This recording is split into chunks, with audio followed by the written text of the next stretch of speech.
कृष्णा कृष्णा हरे हरे हरे राम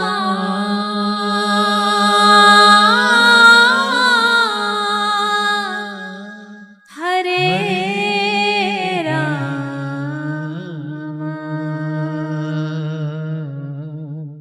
राम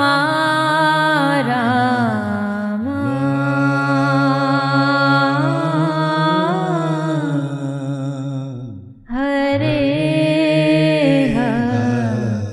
हरे। बोले श्री वृंदावन बिहारी लाल की जय। राधा रानी सरकार की जय। श्रीमद् भागवत महापुराण की जय। सद्गुरुदेव भगवान की जय। गंगा मैया की जय। सत्य सनातन धर्म की जय। जय जय श्री राधे जय जय श्री राधे जय जय श्री राधे। निताई गौर हरि बोल। एक बार सभी भाव से बोलेंगे जय श्री राधे। आइए चित सार सिंधु सर्वस्व भगवान श्री राधे गोविंद के चरण कमलों का ध्यान करते हुए सभी श्रीमद् भागवत गंगा में प्रवेश करें। उपस्थित समस्त भक्त वैष्णव जनों के चरणों में व्यासपीठ की ओर से सभी को मेरा प्रणाम। द्वितीय दिवस के इस कथा सत्र में सभी प्रवेश करते हुए माँ गंगा की इस पावन भूमि, ऋषियों की योगियों की इस पावन भूमि ऋषिकेश की धरती पर आप हम सभी बैठ करके भगवान की कथा गंगा कथा सरिता में स्नान करते हुए अपने जीवन को धन्य कर रहे हैं। वास्तविकता में कथा क्या है? सत्संग का अर्थ होता है, कथा का अर्थ होता है स्वयं की खोज करना, स्वयं को जानना। स्वयं को जानने का मतलब क्या है? सब कहेंगे जी हम तो जानते ही हैं, हमें पता, हमारा नाम, हमारा एड्रेस, हमारा सरनेम, हमारा आधार कार्ड सब तो पता है हमें। बोले भैया देखो, पहचान दो तरह की होती है। हम सब दो पहचान लेकर के घूमते हैं। एक पहचान है टेम्पररी और एक पहचान है परमानेंट। टेम्पररी जो हमारी पहचान है उसका हम परिचय ज्यादा देते हैं और उसको वास्तविक परिचय समझते हैं, उसको असली समझते हैं। टेम्परेरी परिचय का मतलब है कि ये जो पहचान, हमारा नाम, हमारा गांव, हमारा शहर, हमारी पहचान पत्र, आधार कार्ड, पासपोर्ट, ये जो कुछ भी है ना, ये हर जन्म में बदलता है, हर जन्म में नया मिल जाता है। और ये एक जीव है जो भीतर बैठा है, जो एक बहुत लंबी यात्रा पर चलता हुआ आ रहा है। कभी किसी जन्म में कुछ बना, कभी किसी जन्म में कुछ बना। एक बच्चे को आप कभी जब जन्म लेता है तो देखो, वो जब जन्म लेता है तो उसको दुग्ध पान करने की कौन क्लास देता? दूध कैसे पीना चाहिए कौन सिखाता उसे? रोना कौन सिखाता उसे? वो सब इसलिए कर रहा है क्योंकि उसे पूर्व कई जन्मों का अभ्यास है। ईर्षा भी बालक के भीतर होती है। कैसे? उसके सामने उसकी मैया किसी और बालक को ले ले, फिर देखो हाय तौबा मचा देगा, नहीं हम ही है तुम्हारे, हमें को गोदी में लो। ये दुर्गुण या गुण दोनों ही, ये उस बालक में जो अभी 2-4 महीने पहले जन्म लिया, उसमें उसने सीखा कहाँ से? बोले भैया ये बॉडी न्यू ब्रांड है पर ये आत्मा नई नहीं है, ये तो कई हजारों वर्षों पुरानी है। कितनी बार यही, जैसे घर में कोई बच्चा जन्म लेता है ना तो लोग बड़े खुश होके बोलते अरे एकदम अपने दादाजी पे गया है, जो बरसों पहले चले गए उनके जैसा चेहरा होता। तो बोले दादाजी पे गया। अरे दादाजी पे नहीं गया, दादाजी ही अब दोबारा पोता बन करके आए। क्यों? क्योंकि जाते समय उनके मन में ये भाव था, रे राम राम हमें नहीं जाना, दुनिया छोड़े, हमें यही रहना। ठाकुर जी बोले ले तू दोबारा वहीं चला जा। अब वो पोता बन के आ गया। ये खेल है, ये उलट पुलट आगे पीछे ऐसे ही चलता रहता। ये खेल है, ये खेल ही तो माया है। भगवान ने ऐसा सुंदर खेल रचाया जिसको समझना बुद्धि के परे। कब कौन कहां कैसे जन्म ले रहा है, कहां जा रहा है, किसी का कुछ नहीं पता। पर भैया स्वयं की वास्तविक खोज करना ही सत्संग का मूल अर्थ है। कौन है हम? हमारे सारे पहचान पत्र नकली हैं, सब छूट जाते हैं। पर हमारी सबसे बड़ी पहचान क्या है? हमारी सबसे बड़ी पहचान है कि हम भगवान के दास हैं, हम उनके आश्रित हैं, हम उनसे प्रकट हुए हैं। इसलिए उस पहचान को जानवाने के लिए ही सत्संग, भागवत, राम कथा, कृष्ण कथा, प्रवचन, ये सब सुनना चाहिए। आदमी हमारी अपनी आंख हमें कभी नहीं देख सकती।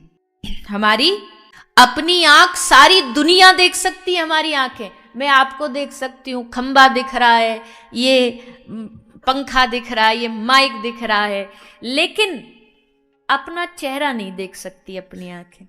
अपना चेहरा देखने के लिए क्या करना पड़ेगा? हाँ, मैं आपसे बीच बीच में प्रश्न करूंगी। वो इसलिए करूंगी क्योंकि एक तो सुबह का सत्र है, ठंडी वैसे पड़ रही है, तो ऐसे में नींद बड़ी बढ़िया आती है। एक तो सुबह सुबह ला के बिठा दिए कथा करने, ऐसे मन सोच रहा होगा क्या बढ़िया नींद आ रही थी, आ गए यहाँ कथा। सुबह वाली कथा बड़ी खतरनाक होती है। हमने तो पता नहीं कितने, हमको लगता सालों ही हो गए होंगे। एक दिन कभी कभी होता है जब कभी हमें जल्दी निकलना होता है, तब हम सुबह के सत्र में कथा करते हैं, 7वें दिन। पर सुबह वाले सत्र में कथा बड़ी डेंजरस होती है, क्योंकि इसमें नींद बड़ी मीठी मीठी आती है। पर हम यहाँ सोने थोड़ी आए, हम तो यहाँ, अरे बोलो ना, उठो जागो हरी शरण चलो। पर हमारी कथा इतना तो पक्का सोने तो नहीं देगी आपको। सोने तो देंगे नहीं। क्यों? क्योंकि यहाँ ठाकुर जी की कथा में आए। और चलो एक छुट्टी और भी दे दें, पर उसका उल्टा अर्थ मत निकालना। अगर किसी को नींद आ भी जाए ना, तो दिख जाता कई बार साथ वाला सो रहा है, तो साइड वाला ऐसे हीन दृष्टि से देखते हो, बताओ। पर हम आपको एक बात बता रहे हैं, आप भले हीन दृष्टि से देखो, पर हमारे ठाकुर जी नहीं देखते। पूछो कैसे? जब कोई बच्चा बहुत पूरी रात एग्जाम की तैयारी करने के लिए पढ़ रहा हो, खूब पढ़ रहा है, पढ़ते पढ़ते सुबह के 4 बज गए, और 4 बजते बजते उसे नींद आ गई। हाथ में पेन है, सामने टेबल पे किताब है, और हाथ में पेन लेके ऐसे ही करके सो गया, टेबल पे सर रख करके। अब जब 5 बजे 4 बजे उसकी मैया चेक करने आती है क्या कर रहा है, और देखेगी हाथ में पेन लगा, सामने पेपर, सो गया, तो गुस्सा होगी क्या? मन में क्या आएगा? अरे राम राम, मेरा लड्डू देखो पूरी रात पढ़ा बेचारा, और अब पढ़ते पढ़ते बेचारे को नींद आ गई है। तो क्या करेगी? हाथ से पेन रख देगी, किताब बंद कर देगी, थोड़ा पीछे सरका के सुला करके कंबल उड़ा देगी। बेचारे ने पूरी रात मेहनत करी, कितना पढ़ता है, कितनी मेहनत करता है। वैसे ही अगर गलती से नींद आ भी गई ना कथा में, तो ठाकुर जी आए, क्योंकि एक तो ऋषिकेश में कथा चल रही, गंगा जी के तट पे चल रही है, तो ठाकुर जी तो यहाँ है ही है, विराजमान है। तो वो जब देखेंगे कि अच्छा सो गया, तो नाराज नहीं होंगे। भगवान बोले अरे राम राम राम, बेचारा कितनी मेहनत करता है। मेहनत करते करते बेचारे को देखो कथा में भी नींद आ गई, तो भगवान को लाड़ आएगा, दुलार आएगा, गुस्सा नहीं आएगा। अब इसका मतलब ये भी नहीं आप लाड़ दुलार पाने को सो ही जाओ।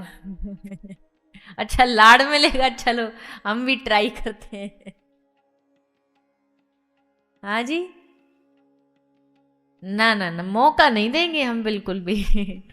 हमको जरा भी दिखाना कोई, हमने अपने कैमरे वाले को समझा रखा, पूछो इनसे, जो सोता दिखे उसी को दिखाना है।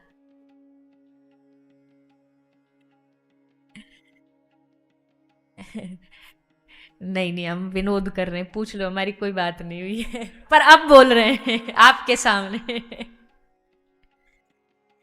खैर,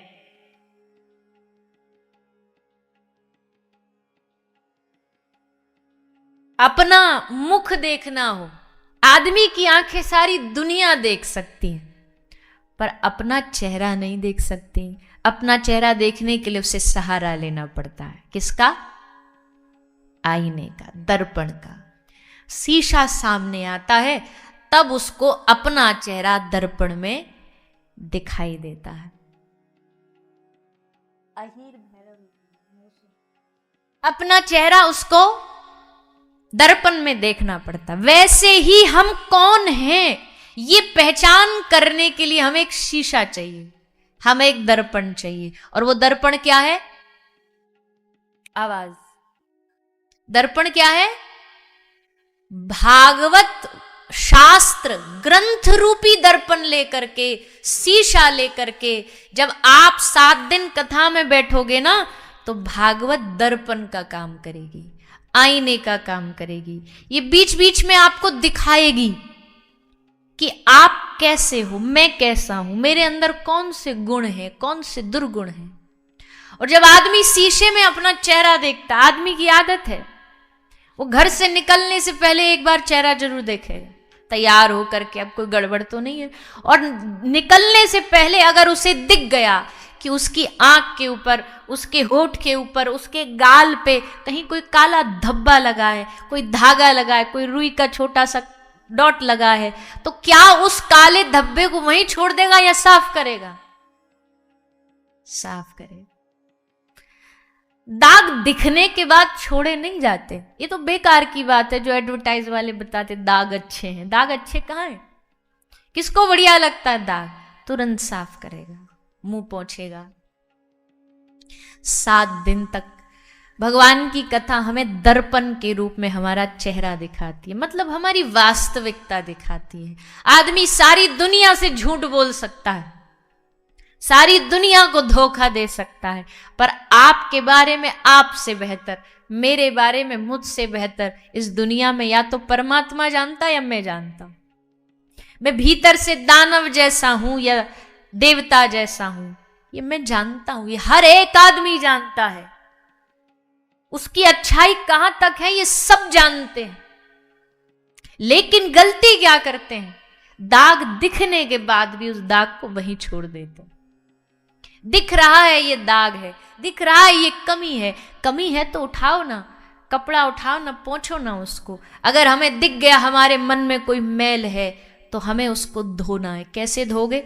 हरि नाम से, भजन से, अपनी भक्ति से उस दाग को साफ करना। कथा दर्पण है, कथा शीशा है। दर्पण किसी की चापलूसी नहीं करता। दर्पण का एक सबसे बड़ा गुण, किसी से रिश्वत नहीं लेता। अगर शीशा रिश्वत लेता तो सारी दुनिया उसको घूस दे करके अपने आप को अच्छा दिखाने की कोशिश करती, पर शीशा तो शीशा है। मोटे हो तो मोटे दिखोगे, पतले हो तो पतले दिखोगे। फिल्टर थोड़ी है आज के जमाने का। लोगों को शीशा पसंद नहीं आया इसलिए तो लोगों ने आजकल मोबाइल में फिल्टर लगा ली। या बदला जा सकता है, शीशा बदला नहीं जा सकता। असलियत दिखाता है, कथा असलियत दिखाती है। कथा दर्पण है, कथा शीशा है। भगवान को नजदीक महसूस कराती है, करीब महसूस कराती है। भगवान की नजरों में हम कब आते हैं? भगवान की नजरों में हम तब नहीं आएंगे जब हम कहीं दुनिया के किसी शादी में, पार्टी में, क्लब में, दुनियादारी में, मनोरंजन में घूम रहे होंगे। पर इतना तो पक्का है, जब भगवान देखेंगे या अपने सारे काम छोड़ के, अपनी व्यस्त जीवन छोड़ के बेचारा 7 दिन इतनी दूर बंबई से चल करके यहाँ ऋषिकेश गंगा जी के तट पे मेरी कथा सुनने आया, तो पक्की गारंटी है कि भगवान की नजर आप पर पड़ेगी तो जरूर। और जब भगवान की नजर पड़ रही होगी उस समय अगर हम किसी और धंधेबाजी में लगे होंगे तो इससे अच्छा है कि कब भगवान की नजर हम पे पड़ जाए, इसलिए सतर्क रहें, अलर्ट रहें। भगवान कब हमें देख रहा हो, भगवान देखे, यही तो चाहिए हमें, और चाहिए क्या? एक वृंदावन में एक बूढ़ी माता गई दर्शन करने, बांके बिहारी जी। तो बांके बिहारी जी का जो मंदिर है, अब तो खैर बिहारी जी बाहर आ जाते हैं कभी कभी, पर विशेषतर पुराने जितने भी अपने प्राचीन मंदिर हैं वो सब बड़े अंदर हैं, भीतर हैं, मतलब जो ठाकुर जी सामने से दिखाई बड़े कम देते हैं। नाथ द्वारा हो गया, बरसाना हो गया, बिहारी जी हो गए, तो बिहारी जी बड़े भीतर घुसे हुए थे। एक अम्मा आई, बूढ़ी अम्मा, उसने देखा इतनी दूर, तो साथ में दूरबीन लाई थी देखने के लिए, तो उसने दूरबीन लगा के ऐसे दोनों आंख पे बिहारी जी को देख रही थी, पर उसने दूरबीन को उल्टा लगा रखा था। जिधर से देखना है वो साइड दूसरी तरफ थी और उधर वाली इधर अपनी आंख पे लगा रखी थी। तो किसी चतुर सुजान ने, ज्ञानचंद ने ज्ञान बांटा, रे अम्मा तुम गलत कर रही हो, ये उल्टा है, ये ऐसे नहीं, देखने वाला उधर और ये इधर लगना चाहिए। तो धन्य माता की भाव, हंस के बोली बेटा मुझे फर्क नहीं पड़ता, मैंने सही लगा रखा और जानबूझ के लगा रखा है। क्यों? बोले मैं उसे देखने के लिए दूरबीन नहीं लगाया, मैंने उसकी तरफ ये दूरबीन लगाया कि ले ठाकुर देख ले मैं आई हूं, क्योंकि मैं उसको देख लूं ये बड़ी बात नहीं है, पर उसकी नजर में मैं आ जाऊं ये बहुत बड़ी बात है। तुझे दिख नहीं रही होंगी ना, ले तू मुझे देख ले। सोच के देखो, भगवान के मंदिरों में हर दिन लाखों लोग आते हैं, क्या सब पे भगवान की नजर जाती है? आते तो सब है भाव लेकर के, पर कुछ ऐसे होते हैं जो भगवान के दर्शन करने के लिए नहीं आते, जिनका दर्शन करने के लिए भगवान खड़े रहते हैं। भगवान को लगता आज कोई ऐसा प्रेमी आ जाए जो बस आए और आकर के मुझे देखे, मेरे भाव में डूब जाए, आंख में आंसू बह रहे हो, भगवान सामने खड़े हो, फिर देखो भगवान कैसे ना पिघलेंगे, भगवान की दृष्टि कैसे ना जाएगी। जब वो रो रो के कहेगा प्रभु मैं आपका हूं, प्रभु मुझे स्वीकार करो, प्रभु अब बहुत हो गया दुनियादारी में भटकाते भटकाते, अब तो अपना बना लो। जब रोता चीखता बिलखता ठाकुर जी उसे देखेंगे, अरे भैया पत्थर से पत्थर दिल भी जब किसी व्यक्ति को करहाता रोता देखता तो उसके हृदय में भी दया आ जाती है। वो तो करुणा निधान है, वो तो करुणा के सागर हैं, वो दया के भंडार हैं। जब किसी को अपने लिए तड़पता देखते हैं, अपने लिए रोता देखते हैं, तो ठाकुर जी फिर अपने आप को रोक नहीं पाते। तो उनकी नजर में मैं आ जाऊं इसलिए दूरबीन उल्टा लगा रखा था।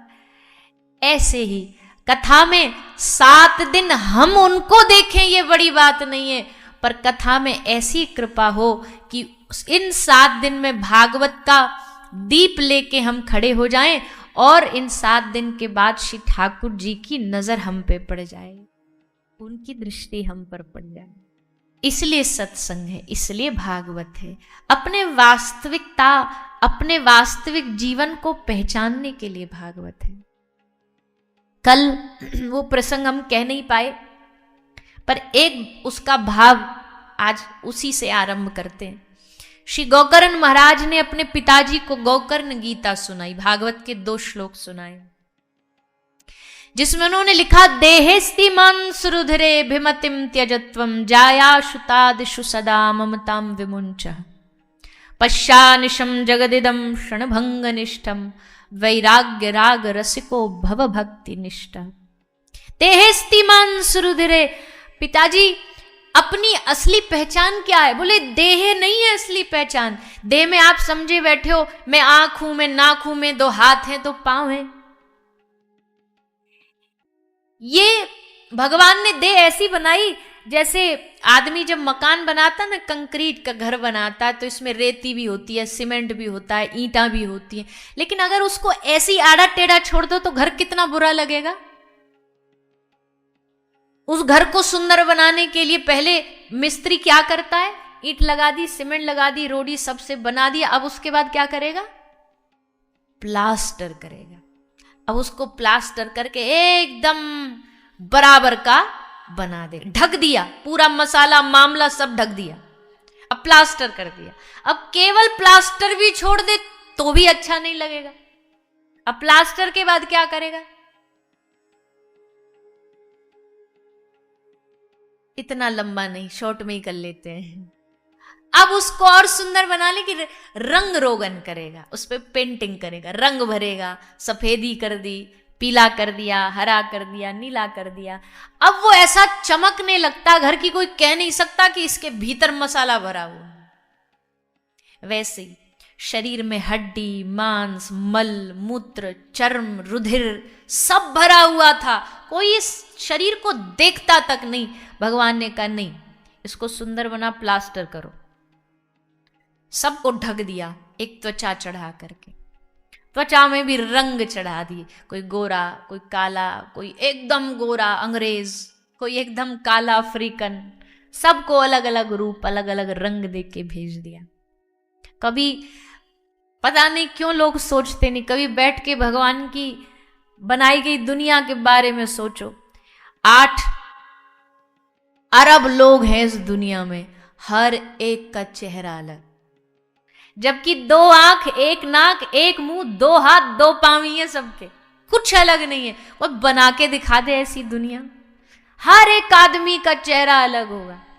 8 अरब लोगों में से सबके ये क्या बोलते से थंब इम्प्रेशन, फिंगरप्रिंट, सबके अलग। क्या अजीब कृति होगी भगवान ने जो बनाई है। तो भगवान ने फिर उस पर रंग रोगन कर दिया। अब वो इतना सुंदर लगने लगा कि इसके भीतर क्या भरा ये किसी को दिखाई नहीं देता। और इसी शरीर को व्यक्ति असल में वास्तविक अपनी पहचान समझ के बैठ जाता है। देहेस्तिमान सुरुधिरे भिमतिम त्यजत्वम धर्मम भजस्व सततम त्यज लोक धर्मान सेवश्य साधु पुरुषान जहि काम तृष्णाम अन्यश्य दोष गुण चिंतन मासु मुक्त्वा सेवा कथा रसमहो नितराम पिबत्वम। गोकर्ण महाराज ने सिखाया अपने पिताजी को कि लोक धर्म को त्यागो, परम धर्म का आचरण करो। सेवा कथा रसमहो, सेवा और कथा ये 2 चीज अपने जीवन का मूल हिस्सा बना के इसको करते रहो। कथा सुनते सुनते अपनी वास्तविक पहचान जानो। हम आए दुनिया में भैया, माता पिता, भाई बहन, पति पत्नी, बेटा बेटी, ये सब बाद में मिले। इन सब से पहले अगर हमें कोई मिला जिससे हमारा परम नाता है, परम रिश्ता है, वो कौन थे? कौन थे? भगवान से हमारा परम नाता है, परम रिश्ता है। लेकिन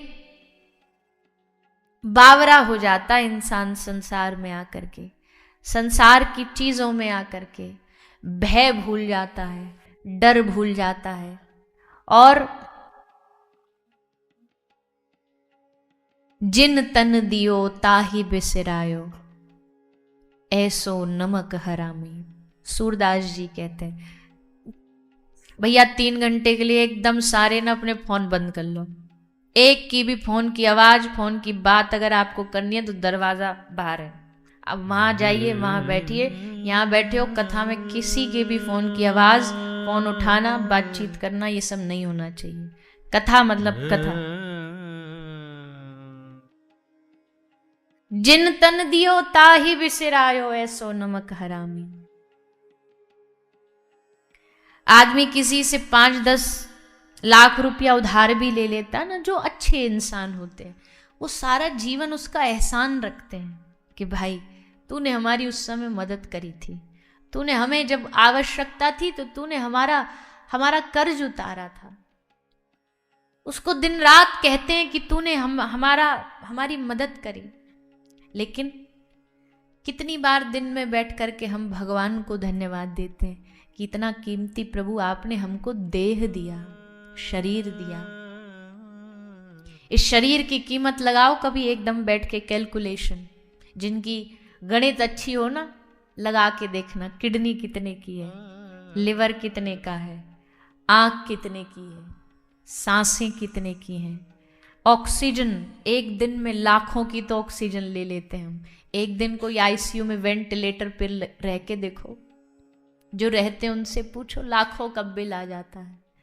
एक 80 साल का बूढ़ा हॉस्पिटल जाता है, डॉक्टर उसकी किडनी बदलता है, डॉक्टर ला करके उसको 8, 10, 20 लाख का बिल पकड़ा देता है।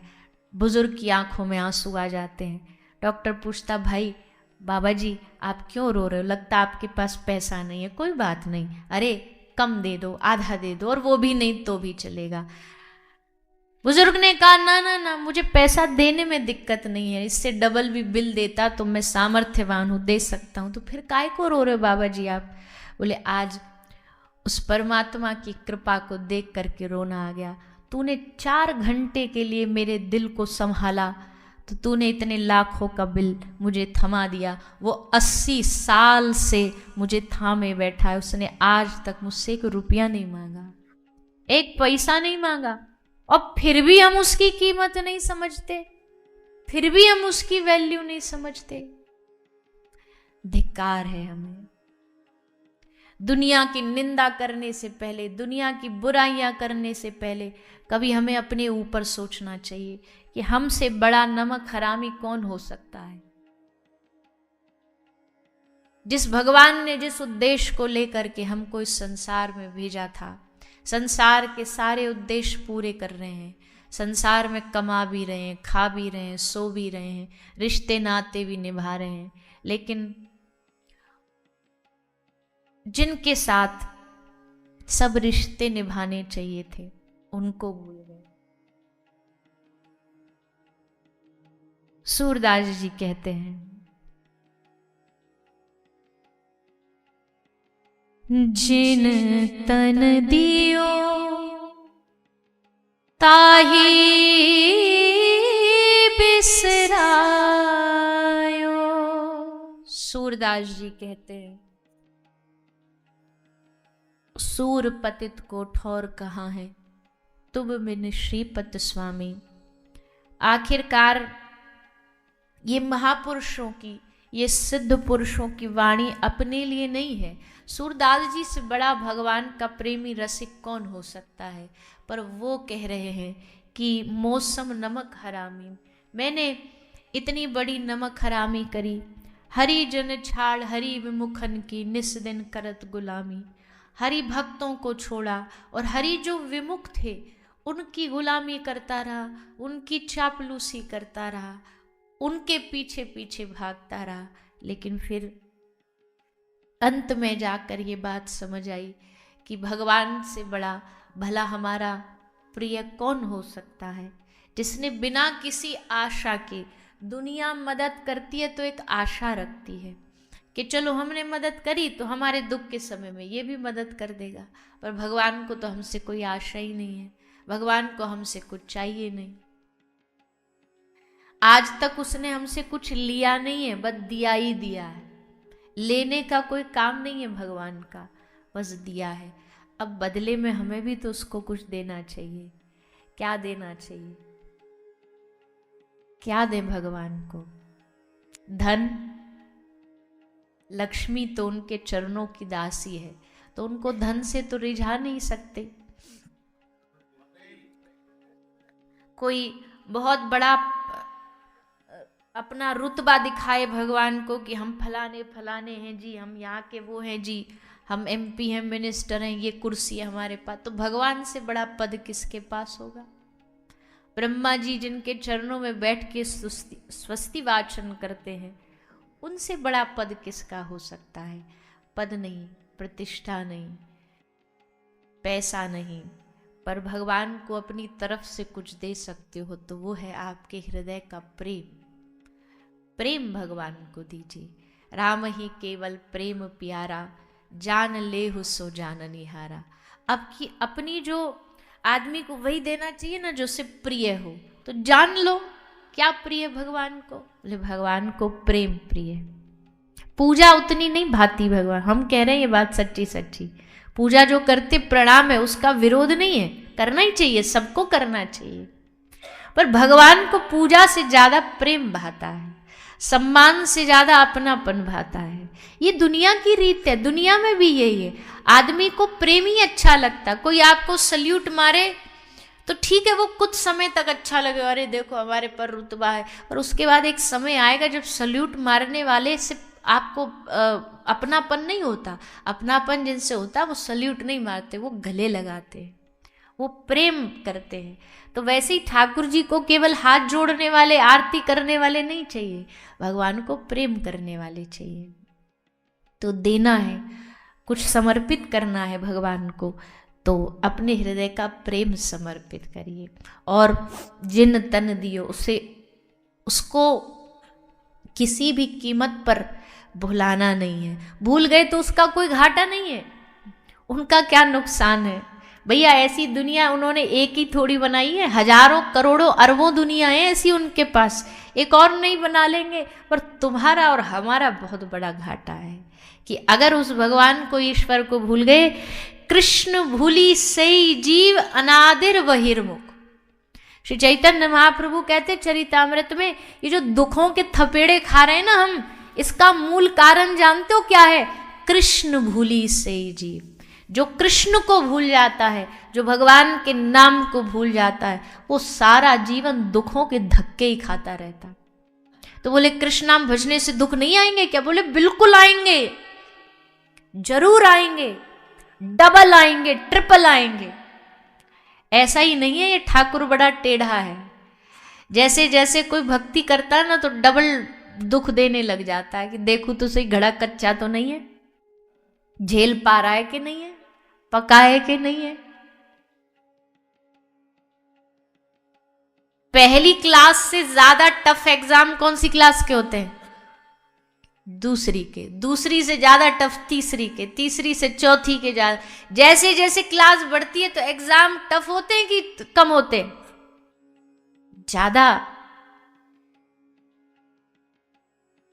वैसे ही जैसे जैसे भक्ति में भी क्लास बढ़ती है ना तो परीक्षाएं भी बढ़ेंगी, लेकिन उन परीक्षाओं को भगवान परिस्थितियों को झेलने की ताकत भी देता है, उसको सुख में बदलने की ताकत देता है। परिस्थिति भले एक संसारी के साथ भी वैसी होगी और एक भक्त के साथ भी वैसी होगी, लेकिन दोनों को देखने का नजरिया अलग बन जाता है। एक छोटा सा दृष्टांत हमें याद आ रहा है, वो सुनिए, उसके बाद फिर भागवत का प्रथम स्कंद उसमें प्रवेश करेंगे। एक भारत के 3 महापुरुष हुए, संत हुए, जिन तीनों की परिस्थिति एक दूसरे से अलग थी, पर उन तीनों ने भगवान से कैसे उस परिस्थिति को जोड़ा, सुनो। एक संत हुए नरसिंह मेहता गुजरात के, एक संत हुए तुकाराम जी महाराष्ट्र के वारकरी संप्रदाय के, एक हुए एकनाथ जी।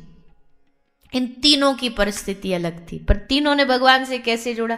एकनाथ जी की पत्नी बड़ी धर्मात्मा थी, बड़ा उनका धर्म में सहयोग करती, भक्ति में सहयोग करती। तो एकनाथ जी ठाकुर जी को रोज धन्यवाद देते, वाह प्रभु आपने इतनी बढ़िया हमको धर्म पत्नी दे दी कि हमारे संग में बैठती है, हमारे भजन में सब में मदद करती, सहायता करती, आपका खूब खूब आभार ऐसी पत्नी देने के लिए। एकनाथ जी की पत्नी अच्छी थी तो धन्यवाद दिया। नरसिंह जी की पत्नी मर गई, मृत्यु हो गई, तो सबने गा रे भैया बड़ा झांझ मजीरा लेके गाता डोलता था, अब पता लगेगा जब अपना मरता है ना कोई तब असलियत सामने आती, अब देखो रोएगा। तो नरसिंह जी ने हाथ में करताल ली और सबरी दुनिया में सब सोच रहे रोएगा, और नरसिंह गाते भये घूम रहे, भलो थयो भागी जंजाल सुख थी भजसु श्री गोपाल। मतलब भला हुआ काय को, बोले एक ही तो हमारे पास जिम्मेदारी थी, सो भगवान तुमने ले ली, अब हमारे ना कोई आगे ना पीछे, अब भलो थयो, अब तो भजन करेंगे, बस आनंद से आपका नाम लेंगे। तो एक की पत्नी बढ़िया थी तो धन्यवाद दिया, एक की ना रही तो धन्यवाद दिया। तुकाराम जी, इनकी पत्नी तो महाराज एकदम करंट थी, एकदम खतरनाक बिजली की तरह लड़ती झगड़ती। कई एक बार किसी की पत्नी का देहांत हो गया, तो वो यात्रा जो जाती है ना, तो यात्रा जा रही थी, यात्रा जाते जाते बड़ी तेज आंधी तूफान, बिजली कड़कने लगी, जोर जोर से मेघ गरजने लगे। तो पति ऐसे देख के बोला, लगता पहुंच गई।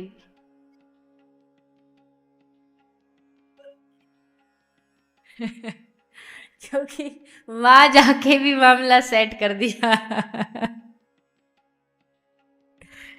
तो भैया ऐसी कई बड़ी खतरनाक होती है। तो तुकाराम जी की पत्नी बड़ी खतरनाक थी, झगड़ती रहती, लड़ती रहती, पर तुकाराम जी, उनका देखो, तुकाराम जी संकीर्तन के लिए जाया करते थे तो उनको बड़ा सारा यजमान के यहाँ से माल मिलता था, भोजन सामग्री, रुपया, पैसा, कपड़ा।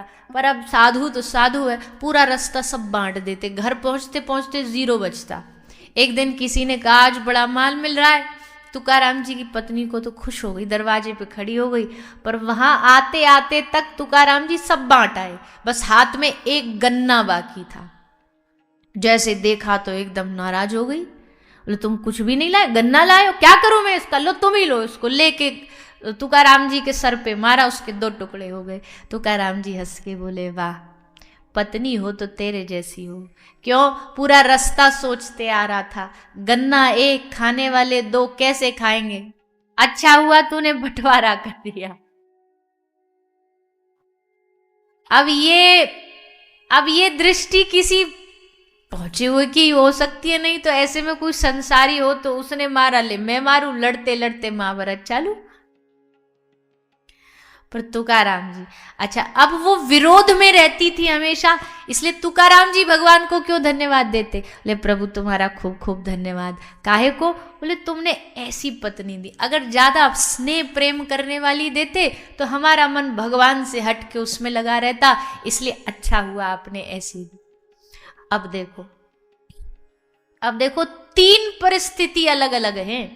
एक की पत्नी अच्छी है तो धन्यवाद, एक की पत्नी थोड़ा विरोधी है तो धन्यवाद, एक नरसी जी ना रही तो धन्यवाद। इसका मतलब है हर परिस्थिति में भगवान को धन्यवाद दीजिए, हर परिस्थिति को भगवान की कृपा समझिए। ये तो एक उदाहरण हमने इसका ले लिया, कोई भी दुनिया के रिश्ते हो सकते हैं, कोई रिश्ता सबका अच्छा ही थोड़ी होता है, कुछ रिश्ते बुरे भी होंगे, कुछ परिस्थितियां बुरी भी होंगी, पर वो परिस्थिति भी भगवान के द्वारा दी गई है, वो दुख भी भगवान के द्वारा दिया गया है, इसलिए वो भी मेरे प्रभु का प्रसाद है। सुख भी मुझे प्यारे हैं, दुख भी मुझे प्यारे हैं, छोड़ूं मैं किसे भगवन, दोनों ही तुम्हारे हैं। अगर तेरे फूलों से भी प्यार, तेरे कांटों से भी प्यार, तू जो भी देना चाहे दे दे मेरे करतार। फूल भी उसके हैं तो कांटे भी उसके, गुलाब लोगे तो भैया कांटा तो संग में आएगा ही। ये दुनिया नाम दुखाल्यम शाश्वतम है, इस दुनिया का नाम दुखाल्य है, यहाँ दुख तो मिलेंगे ही मिलेंगे, पर उस दुख को भी भगवान की कृपा इसमें समाई है। ये भाव रख के चलेंगे तो ताकत मिलेगी, भगवान का साथ मिलेगा। तो इस प्रकार श्री गोकर्ण महाराज समझाते हैं, अपने पिता को उपदेश देते हैं, और फिर भागवत श्रवण करके कल्याण होता है धुंधकारी का। वो सब कथा आपने कल श्रवण पान करी। अब भागवत का प्रथम स्कंद श्री व्यास जी लिखते हैं, और भागवत का प्रथम स्कंद लिखते हुए श्री व्यास जी मंगलाचरण करते हुए भागवत को प्रणाम करते हैं। जन्माद्यस्य यतुन्वयादितरतः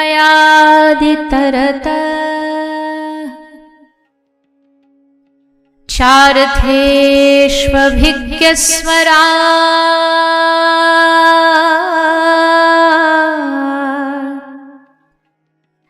तेने ब्रह्म हृदयादिकवये मुह्यन्ति सूरया तेजो वारी मृदं यथा विनिमयो यत्र त्रिसर्गो मृषा धाम्ना स्वेन सदा निरस्तकुहकम् सत्यं परं धीमहि।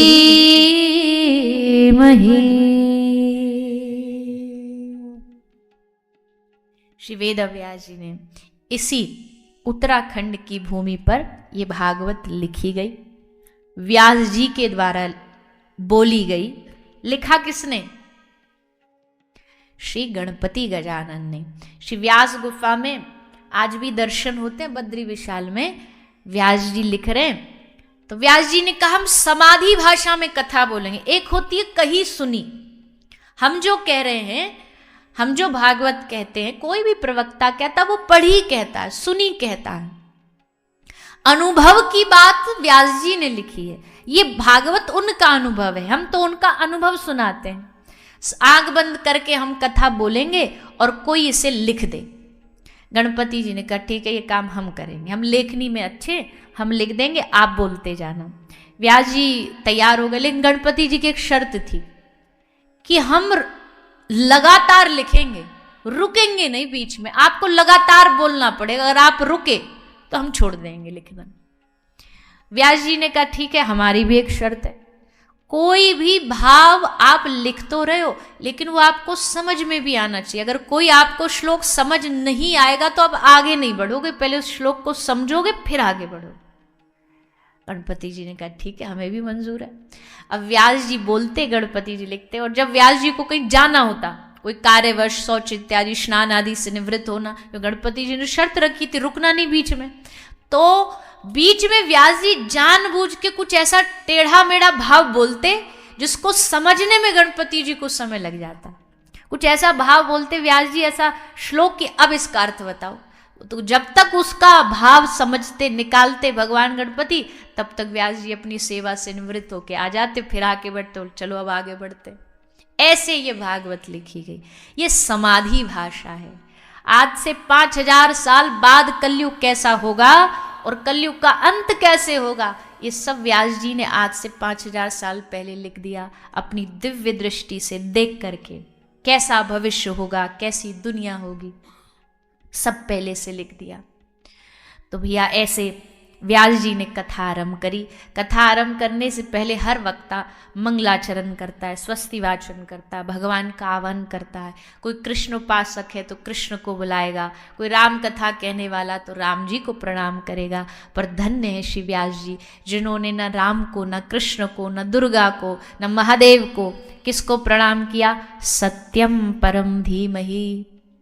भगवान नाम कुछ भी दे दो भैया, पर अंततो गत्वा भगवान का मूल ये है कि वो सत्य है, वो सनातन है, वो शाश्वत है। इसलिए किसी एक भगवान का नाम लेते तो ये सब धर्म संप्रदाय वाले झंडा ले ले खड़े हो जाते। अगर कृष्ण नाम आता तो कृष्ण भक्त कहते केवल हमारी भागवत है, राम नाम आता तो कहते राम जी वाले हमारी भागवत है, महादेव वाले कहते हमारी भागवत है। पर व्यास जी ने लिखा सत्यम परम धीमहि। भैया भागवत सबकी है। प्यासा जब किसी प्याऊ पर जाता, प्याऊ समझते हैं ना क्या, जहां निःशुल्क जल पिलाया जाता है, तो जब प्याऊ पे जाता है तो क्या उससे उसकी जाति पूछी जाती है, संप्रदाय पूछा जाता है, धर्म पूछा जाता है? नहीं, प्यासा है तो बस पानी पिलाया जाता है। वैसे ही भागवत भी एक प्याऊ है। यहां कोई आएगा तो उससे नाम नहीं पूछा जाएगा, उससे धर्म, जाति, संप्रदाय, गुरु नहीं पूछा जाएगा। प्यासे हो ना तो बस आ जाओ। भागवत जी कहती है 7 दिन तक इस रस को पियो, मैं पिलाऊंगी, बस पीते रहो। ये जो धर्म के नाम पे झगड़ा करते हैं, जो गुरुओं के नाम पे झगड़ा करते, संप्रदायों के नाम पे झगड़ा करते, अजी हमारे महापुरुषों ने ये शास्त्र झगड़ने के लिए नहीं लिखे। एक लाइब्रेरी में रखा हुआ एक गीता और कुरान और गुरु ग्रंथ साहिब और बाइबल आपस में कभी नहीं लड़ते, पर जो इनके लिए लड़ते हैं वो इनको कभी नहीं पढ़ते, बस लड़े ही जा रहे हैं, बेकार में लड़े ही जा रहे हैं। बस पढ़ने वाला जो इनको पढ़ेगा, अध्ययन करो, काहे को लड़े? क्योंकि पता है भैया कबीरा कुआं एक है, पनिहारी अनेक। सबके रास्ते अलग अलग हैं। हाँ, उन धर्म गलत नहीं हो सकता, धर्म के लोग गलत होते हैं, वो गलत प्रचार कर सकते हैं, लेकिन ग्रंथ कभी गलत नहीं होता। तो इसलिए पहले अपने ग्रंथ को पढ़ो और फिर उस पर उपदेश दो। तो इसलिए व्यास जी ने सोचा कोई झगड़ा ना हो, कोई लड़ाई ना हो, इसलिए व्यास जी ने लिखा सत्यम परम धीमहि। निगम कल्पतरोर गलितम फलम शुकमुखाद अमृतद्रव्य संयुतम पिबद भागवतम रसमालयम मुहुरहो रसिका भुवि भावुका। भागवत रस, ये कल भी हमने कहा था गंगा है। भैया गंगा में डुबकी लगाए रखो, बहुत गर्मी पड़ रही हो, तपती हुई चिलचिलाती गर्मी, और उसमें गंगा जी मिल जाएं, हाँ उसमें डुबकी लगा के स्नान करने का अवसर मिल जाए, वो जो ठंडक मिलती है ना, वो जो परम शांति मिलती है, वही परम शांति आदमी जीव मचलता चिंता में ग्रस्त भागता हुआ, मन विचलित है, दिमाग विचलित है, ऐसे समय में अगर किसी को भगवान की कथा सुनने मिल जाए तो उसको परम शांति की प्राप्ति होती है, मानो उसे अमृत मिल गया है। ये कलयुग का अमृत है, ये कलयुग का इस धरती का अमृत है जो हमें कल्याण देता है, जो हमारा उद्धार करता है। तो इस भागवत जी की चर्चा करी। आगे भगवान नर नारायण को प्रणाम किया। नर नारायण भगवान ने अवतार लेकर के एक दैत्य था सहस्राकवची, उसका कल्याण किया। तो उन भगवान नर नारायण को प्रणाम किया। आगे सूत जी के द्वारा नैमिषारण्य में कथा सुनाई जा रही है। 88,000 ऋषियों को धर्म अर्थ काम मोक्ष के बारे में बताया। धर्म क्या है, धर्म को क्यों निभाना चाहिए, धर्म का अर्थ क्या होता है। धर्म का मतलब होता है धारयति इति धर्मः, जो हमको धारण करके रखता है, जो हमको टिका के रखता है, जो हमें संभाल के रखता है। आज इस धरती पर अगर कुछ अच्छाई बाकी है ना, तो उसका मुख्य कारण है धर्म। अगर धर्म नहीं होगा तो इंसान को पशु बनने में क्या देर लगेगी। मार दो, पीट दो, किसी के साथ गलत कर दो, क्या देर है। पर आदमी थोड़ा डरा हुआ इसलिए क्योंकि उसके धर्म ने उसे सिखाया है ऐसा नहीं होना चाहिए, ये नहीं करना चाहिए। तो हर एक आदमी के जीवन में धर्म का होना अति आवश्यक है, पर धर्म हो, अंधविश्वास ना हो। अंधविश्वास को भी लोग धर्म का नाम दे देते हैं। कई लोग अंधविश्वास में इतने जीते हैं, इतना डर के जीते हैं, कोई भी उनको कह देता तुम्हारा ये टेढ़ा चल रहा है, तुम्हारा ये खराब चल रहा है, ऐसा कर लो वैसा कर लो, तुरंत एकदम भयभीत हो जाएंगे, डर जाएंगे। पर भैया अकुतो भया कुतोपि भया नास्ति, जब भगवान का जो बन जाता है ना, फिर उसको दुनिया में किसी से डर नहीं लगता। कोई कुछ भी कह रहा हो, कोई भी तुम्हारा ये टेढ़ा है, तुम्हारा ये ग्रह टेढ़ा है, अरे भैया हम क्या कहें, हमारा तो खुद का ठाकुर ही टेढ़ा है पूरा के पूरा। 3 ठौरते टेढ़ो दिखे, लटकी सी चलगत ये सीख है, टेढ़े नैन चलावे तीखे। तो भैया ज्यादा ना डरना नहीं चाहिए, ज्यादा किसी भी चीजों से भयभीत नहीं होना चाहिए। मजे में रहो, भगवान का नाम लेते रहो और किसी का बुरा ना करो। बुरा नहीं करोगे तो कौन दुनिया में तुम्हारा बुरा कर सकता है। अब एक बात बताओ, लोग कहते हैं राहु टेढ़ा, शनि टेढ़ा। क्या है शनि? शनि और कुछ नहीं है, आपके गलत कर्मों का फल ही शनि है। नाम शनि दे दिया है, बाकी है तो आपके गलत कर्मों का फल ही ना। आप गलत ना करते तो फल वैसा ना मिलता। शनि देवता को आपसे कोई पर्सनल दुश्मनी थोड़ी है, कोई प्राइवेट दुश्मनी हो भाई इसका मैं बिगाड़ूंगा कुछ। अब शनि आंख दिखाए, क्या लेना देना उनको हमसे। देवताओं को हमसे क्या चिढ़ है, देवताओं को हमसे कोई ईर्ष्या नहीं है। ये तो हमारे अपने कर्म है जो हमारा बिगाड़ते हैं सब कुछ, और ले दे के फिर हम उनको देवताओं पर डाल देते। अपने कर्म अच्छे रखने चाहिए, अपने कर्म बढ़िया होंगे तो भैया दुनिया में कोई कुछ बिगाड़ नहीं सकता। और वैसे भी हमारी भारतीय परंपरा है, किसी को किसी टोने टोटके से बचना हो, किसी नज़र गुजर से बचना हो, तो एक रंग है जो सब बुरी नज़रों से बचाता है। कौन सा? काला। तो काला कौन है? उनसे ज्यादा दुनिया में है कोई काला? एकदम जेड ब्लैक हैं बिहारी जी, राधा रमन जी, एकदम अद्भुत ही काले हैं। ऐसा काला कोई दुनिया में दिखता नहीं होगा। तो अगर वो हमारे पास हैं तो सारी अला बलाओं से तो वैसे ही बच गए।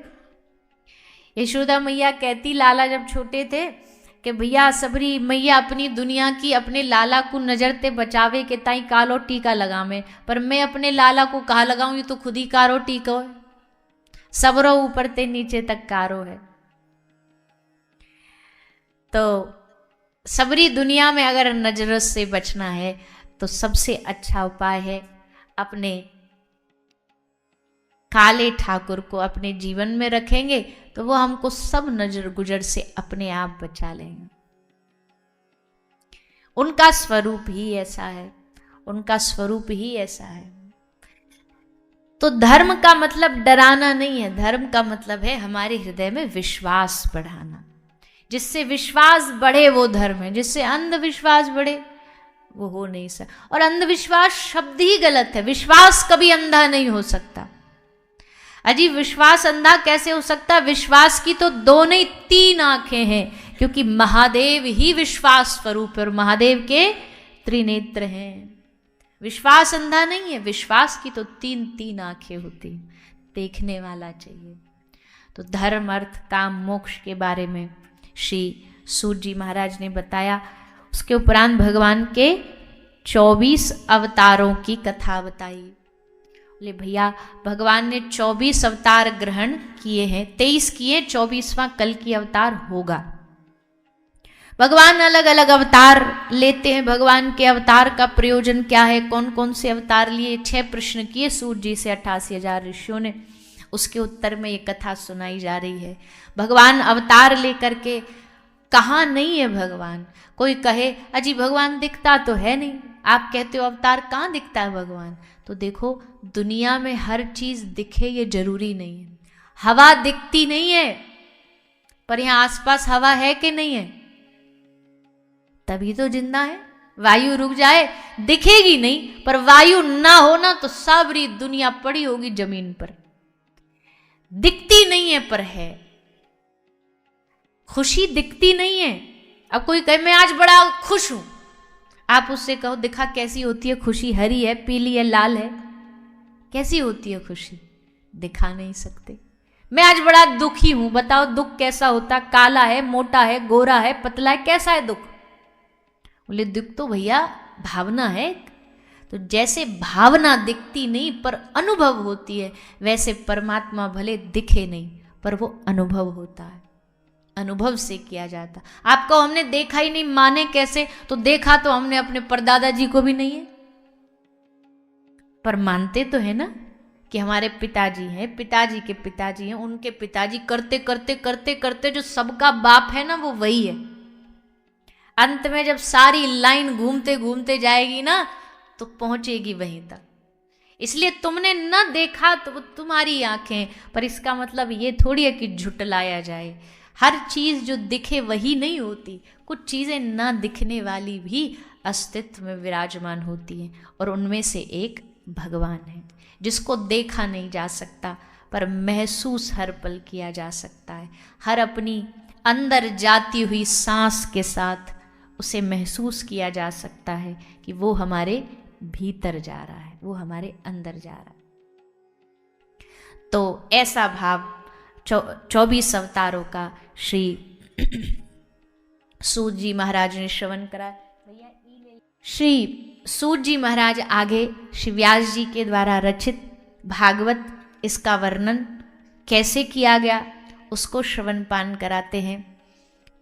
श्री सुखदेव जी अपने पिता के आश्रम में कैसे लौटे उसकी कथा सुनाते हैं। उनका मन भागवत जी ने कैसे आकर्षित किया, मन को आकर्षण भगवान के स्वरूप और भगवान के स्वभाव के द्वारा कराया गया, उस कथा को भी श्रवण पान कराते हैं। हम सब श्रवण करें। उससे पूर्व आइए सभी 2 मिनट के लिए हरे नाम संकीर्तन करेंगे, सभी भाव से गाएंगे और उसके बाद सभी आगे के कथा प्रसंग में प्रवेश करें। जय जय राधा रमण, जय जय राधा रमण हरि बोल, जय जय राधा रमण हरि बोल, श्री राधा रमण लाल की जय। तो आगे कथा के प्रसंग में श्री सूत जी वर्णन करते हैं। श्री सुखदेव जी महाराज भगवान निर्गुण की उपासना करते करते एक बार श्री व्यास जी ने भागवत की रचना करी, तो व्यास जी ने उस कथा को अपनी जैमिनी आदि शिष्यों को सिखाया, पढ़ाया और कहा जहाँ सुखदेव बैठ कर के ध्यान कर रहे वहीं जाके श्लोक सुना देना, ताकि उनके मन को ये श्लोक खींच सके, क्योंकि भागवत के श्लोकों में मन को खींचने की ताकत है। इसलिए शिष्यों ने जाकर के भगवान के 10वें स्कंद के वेणु गीत का श्लोक सुनाया। परीक्षित सुखदेव जी का मन मोह लिया भगवान ने, और सब तपस्या वहीं त्याग के छोड़ करके आए अपने पिता के पास। कहा कि पिताजी आप वसीयतनामा तैयार करो। बोले क्या? बोले पिता का संपत्ति पे तो पुत्र का अधिकार होता ही होता है, हमें आपकी संपत्ति में ना आपका रुपया ना पैसा चाहिए, पर हमने सुना है आपने नया नया भी एक ग्रंथ लिखा है। बोले हाँ, हमने भागवत महापुराण लिखी है 18,000 श्लोक की, बस वही हमें सुना दो, वही हमें दे दो, इससे बड़ा धन क्या हो सकता है। तो व्यास जी ने सुखदेव जी को बैठ के कथा श्रवण कराई। सुखदेव जी ने 3 बार कथा श्रवण करी, चौथी बार में जाके सुनाई। 3 बार में कहाँ कहाँ से सुनी वो कथा भी बहुत सुंदर है, पर हम प्रणाम करते हुए आगे बढ़ेंगे। पहली बार गोलोक में राधा रानी के मुख से सुनी, दूसरी बार भगवान श्री महादेव के मुख से कथा सुनी अमरनाथ में, और तीसरी बार सरस्वती नदी के तट पर अपने पिता व्यास जी के मुख से भागवत को श्रवण किया। अब भैया भागवत लिख दी भी गई, भागवत सुना दी भी गई, पर अब सुनने वाला भी तो कोई अच्छा चाहिए, अधिकारी। सुनने वाला अधिकारी ना हो तो इस भागवत को कई लोग हल्के में ले लेते हैं, उनको इस भागवत की महिमा नहीं समझ आती। तो सुनने वाला भी इस कथा का अधिकारी हो। ऐसा कौन है? बोले ऐसा सुखदेव जी को एक राजा मिला, जिसका नाम है राजा परीक्षित। 88,000 ऋषियों ने पूछा, रे महाराज, राजाओं को तो अपने ही काम धंधों से फुर्सत नहीं रहती, इतने जिम्मेदारी कर्तव्य रहता है, और उसमें 7 दिन निकाल के कथा सुनना ये बड़ी बात है। कौन था वो राजा और किस घर में, किस वंश में उसका जन्म हुआ? तब सूत जी कथा सुनाते हैं पांडव वंश की। भैया देखो, पांडव वंश पहले से ही भक्ति में था, और जिसके वंशज भक्ति में होते हैं ना, उनके बालकों में भी कहीं ना कहीं भगवान की कृपा से भक्ति के संस्कार आ ही जाते हैं, क्योंकि घर में वही चर्चा सुनाई जाती है। अब घर में अगर कोई भक्ति वाला घर होगा तो बच्चों को सबसे पहले क्या सिखाएंगे? बेटा बोल ओम नमो भगवते वासुदेवाय, हरे कृष्णा बोल, ये सिखाते हैं उसे। अब कोई अंग्रेजी घर होगा तो बोले बेटा बता अंकल आए, सुना ट्विंकल ट्विंकल लिटिल स्टार, तो वही चालू कर देता वो। हम मना नहीं कर रहे कि नहीं सिखाना है, वो भी सिखाना पड़ेगा, दुनियादारी के संग तो चलना पड़ेगा ही, पर बालक को थोड़ा महामंत्र सिखाओ, थोड़ा भगवान का कोई भजन सिखाओ, कोई चौपाई सिखाओ, कोई श्लोक सिखाओ। घर में बच्चे के लिए खिलौना क्या ला रहे हो? आप सबके घर में भी पोता पोती तो सब होंगे ही। छोटे बच्चे को सबसे ज़्यादा ताकत होती है चीज़ों को पकड़ने की। उनका खिलौना भी क्या होना चाहिए वो भी ध्यान से चुनाव करना चाहिए। अब बच्चा अड़ गया, हमको बंदूक चाहिए नकली वाली, तो वो ले करके आ जाएंगे। अब बच्चा तो क्या करता, वो तो उसको असली समझ के जाके वही दादाजी की कनपट्टी पे धर देता है, बोले हम तुमको मार रहे हैं। अब उससे वो लग तो रही है खिलौना है, दादाजी हाँ हाँ हाँ हाँ मार दिया, देखो हमको गोली मार दी, दादाजी भी एक्शन कर देंगे, लो हम मर गए, पटक गए। पर इसका ये मतलब जानते हो, उस बालक के भीतर हिंसा प्रवृत्ति बचपन से बन रही, पनप रही है, बचपन से पनप जाती है। तो बालक का खेल, बालक का बोलचाल घर में जैसा आप व्यवहार बनाएंगे भक्ति में। हाँ, ये बात भी सच है, कुछ ऐसे भी दृष्टांत देखे जाते हैं कि पूरा संस्कार दिया, बच्चे अच्छे भी रहे, बाद में जा कर के फिर कोई गड़बड़ हो गई, वो भी होता, वो उसके पूर्व के संस्कार हैं। वो पूर्व के संस्कार आगे आएंगे तो फिर उसको तो कोई नहीं रोक सकता। पर अपनी जिम्मेदारी क्या है कि घर के वातावरण को भक्ति में बनाइए। थोड़ा समय 5 मिनट निकालिए, सुबह शाम बैठ के परिवार के लोग 5-10 मिनट कीर्तन करिए। बच्चों को लेकर के, बच्चों को बैठ करके नाम संकीर्तन कराओ। धीरे धीरे धीरे उनके हृदय में वो संस्कार बनेंगे। और स्वयं भी करो। अब भाई ये भी तो बात है ना कि बच्चों को सीख दे रहे हैं और बच्चे कह रहे हैं बोले हमको तो शिक्षा दे रहे हैं और खुद देखो दिन भर इसी में लगे रहते हैं, तो वो क्या बोलेंगे, वो क्या कहेंगे। तो उनको सिखाने के लिए सबसे पहले आपको करके दिखाना पड़ेगा। हाथ में माला लेके बैठो, देखेंगे कि हमारे पिताजी, हमारे दादाजी, हमारी दादी जी माला लेके दिन भर माला जाप करते हैं, तो कभी तो उनके मन में भी आएगा क्या है ये। और बस क्या है ये इतना भी आ गया ना तो भी धीरे धीरे भगवान की कृपा होनी शुरू हो जाएगी, जिज्ञासा आ जाए। तो घर के बच्चों को ये शिक्षा, ये संस्कार जरूर देने चाहिए। देखे बच्चा, परीक्षित राजा ने जन्म लेने से पहले ही अपने भगवान के दर्शन गर्भ में कर लिए। कैसे किए, सूत जी सुनाते हैं। एक बार जब युद्ध विश्राम हो गया, दुर्योधन की जंघा टूट गई, लेकिन अब भी दुर्योधन और की गई पांडवों को विध्वंस करने की। पर भैया जाको राखे साइया, दुर्योधन ने एड़ी चोटी का जोर लगा लिया, सबरे उसके संगी साथियों ने भी लगा लिया। एक महाभारत की कथा से एक सीख और हमें समझ आती है, मित्र कैसा चुनना चाहिए वो बहुत जरूरी है। आप किसकी संगत में रह रहे हैं, किसका सुझाव ले रहे हैं। दुर्योधन ने सुझाव लिया किसका,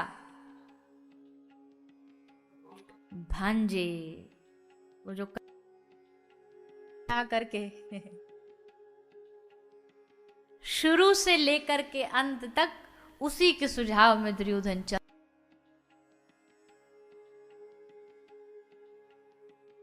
मित्र में अगर समझ नहीं होगी, सोच नहीं होगी, तो वो गलत ही रास्ता देगा। कोई भी संबंध, और अर्जुन ने सुझाव लिया किससे, श्री कृष्ण से। दुर्योधन के पास क्वांटिटी बहुत थी, अर्जुन के पास क्वालिटी थी, कृष्ण थे। हम हमेशा अक्सर क्वांटिटी को चुनते हैं, बहुत संख्या को चुनते हैं। दुर्योधन को भी लगा जब चुनने की बारी आई, अरे ये कन्हैया को लेके, ये काले कृष्ण को लेके हम क्या करेंगे, इससे युद्ध में रास थोड़ी रचवाना है, इससे चोरी थोड़ी करवानी है, युद्ध होगा रणभूमि में, योद्धा चाहिए। तो उसने चुनाव किया सेना का। अर्जुन को जब चुनने की बारी आई तो उसने कहा, हे माधव, मेरे खेमे में, मेरे पक्ष में तू आ जा। भगवान ने कहा, बावरा है, पागल है, मेरे अकेले को लेके क्या करेगा, और मैं तो इस नियम के साथ और आ रहा हूं कि कोई अस्त्र और नहीं उठाऊंगा, अब निहत्थे आदमी को लेके तू क्या करेगा, बस रथ ही चलाऊंगा। अर्जुन ने कहा, यही तो चाहिए, जिसका रथ तू चलाए वो दुनिया में भटक कहां सकता है। तू रथ की लगाम थाम ले तो प्रभु उसका दुनिया में कोई हार हो ही नहीं सकती। और दूसरी बात, अगर तुम हमारे साथ हो तो अगर मैं हार भी गया तो उस हार में भी मेरी जीत है। तू संग नहीं तो जीत में भी हार है। ऐसी जीत को लेके क्या करें जिसमें तुम ना हो। भगवान ने, भैया बाद में तो सब फॉर्मेलिटी हुई, निर्णय तो उसी दिन हो गया था कि अर्जुन जीतेगा, युद्ध का परिणाम तो उसी दिन आ गया था। जो भगवान को चुनता है ना, जीत हमेशा उसी की होती है। अंत में जाकर के पूरी सेना क्षीण हो गई। अंतिम कोशिश की गई पांडवों को मारने की। अश्वत्थामा भेजा, पांडवों को मार तो सका नहीं, पर पांडवों के 5 बालकों को मार लाए। पांडवों में दुख पीड़ा, एक घर के 5 बालक एक साथ निहत्थे मार दिए गए। पूरी पांडवों में हाहाकार मच गया। भगवान ने कहा, चिंता ना करो, हम लाते हैं इस हत्यारे को ढूंढ करके। गए, अश्वत्थामा को पकड़ करके ले आए, ला करके सभा में सबके बीच में खड़ा कर दिया। बताइए क्या सजा दी, क्या सजा मिलनी चाहिए इसको। किसी ने कहा फांसी दे दो, कोई कह रहा पहाड़ से गिरा दो, कोई कह रहा सर धड़ से अलग कर दो जैसे इसने किया। सब अपनी अपनी बात बता रहे हैं, लेकिन उसी समय भगवान ने इशारा किया द्रौपदी की ओर। भगवान ने द्रौपदी से पूछा, द्रौपदी बता क्या चाहती है तू? तो द्रौपदी कहती है, हे नाथ, इसको छोड़ दिया जाए, इसको मत मारो। भगवान ने, सारे सभा ने देखा कि कुंती हाथ जोड़ करके कह रही है,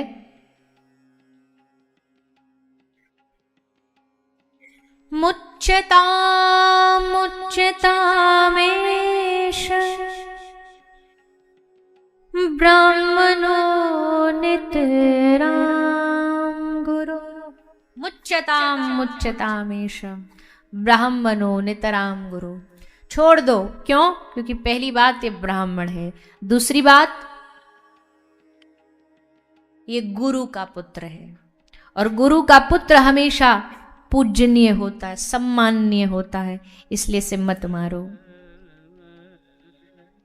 सबरी सभा एक दूसरे को देख रही है, बोले ये कैसी महिला है, ये कैसी स्त्री है, माफ करने की बात कह रही है। हाँ, इसके मरने से मेरा दुख कम नहीं हो सकता, अपितु इसकी मां का दुख बढ़ जाएगा, गुरु माता का दुख बढ़ जाएगा। अब क्या करना चाहिए? छोड़ भी देंगे तो भी ठीक नहीं, मार भी नहीं सकते क्योंकि ब्राह्मण है। तो भगवान कृष्ण ने कहा अर्जुन को, अर्जुन, एक बहुत ज्यादा प्रभावी आदमी हो ना, प्रभावशाली, उस व्यक्ति का, सम्माननीय आदमी का जरा अपमान हो जाए, यही उसके लिए मृत्यु बराबर है। और ब्राह्मण का अपमान ही ब्राह्मण की मृत्यु के समान है, इसलिए इसका अपमान करके यहां से इसे भगा दो। तो उसके सर की, शीश की शिखा, जो ब्राह्मणों का प्राण होती है, आधा केश बाल मुड़ा करके माथे की जन्मजात मणि निकाल के उसे भगा दिया गया। अश्वत्थामा ने फिर से दोबारा इस वंश को नष्ट करने की कोशिश करी। उत्तरा गर्भवती थी, उत्तरा के गर्भ में ब्रह्मास्त्र छोड़ा। जैसे ब्रह्मास्त्र गर्भ में आया, उत्तरा घबराई, श्री कृष्ण के पास भागी भागी रोती रोती पहुंची। कृष्ण द्वारिका जा रहे हैं। पाहि पाहि महायोगिन देव देव जगत्पते,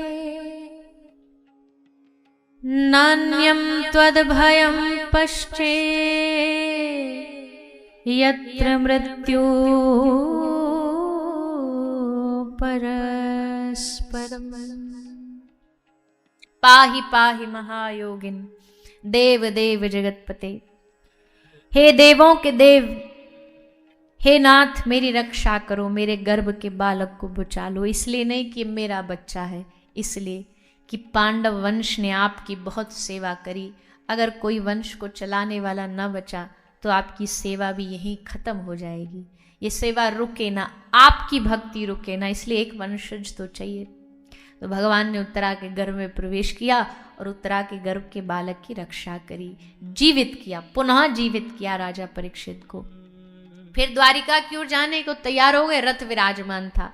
तब भगवान ने, सारे पांडव वंश खड़े हैं, भगवान ने कहा जाते जाते एक चांस और दे रहे हैं, जिसको जो चाहिए मांग लो, जाने से पहले फिर मिले न मिले। सब ने मांगा। युधिष्ठिर ने धर्म में प्रवृत्ति बनी रहे मांगा, अर्जुन ने सखा भाव मांगा, द्रौपदी ने भगवान का अपनी जो सहचरी भाव है, सख्य भाव है, वो मांगा। भगवान ने माता कुंती से पूछा, जो सबसे पीछे कहीं कोने में छुपी हुई थी, ढकी हुई, आंख में आंसू हैं, कृष्ण जा रहे हैं। भगवान ने कहा, बुआ तुम पीछे क्यों ठाड़ी हो, आगे आओ, आओ और कहो कुछ मांगना है तुम्हें। माता कुंती ने कहा कि क्या मांगू मैं आपसे, आज मैं आपको पहचान गई।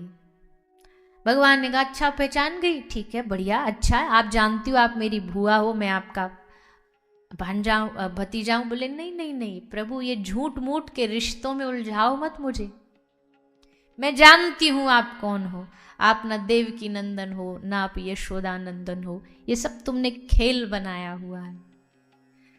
हाँ बुआ चलो, पूरा युद्ध बीत गया, तुमने एक अक्षर नहीं बोला मुझसे, तुम कभी आई नहीं मेरे पास ये कहने के लिए कि कृष्ण तेरे रहते हुए मेरे बच्चे हारने नहीं चाहिए, तुमने कभी कुछ बोला ही नहीं। पर आज मौका है, आज अवसर है बुआ, मांग लो जो चाहिए। तब बुआ कुंती हाथ जोड़ के भगवान की स्तुति करती हैं, बड़ी सुंदर कुंती स्तुति।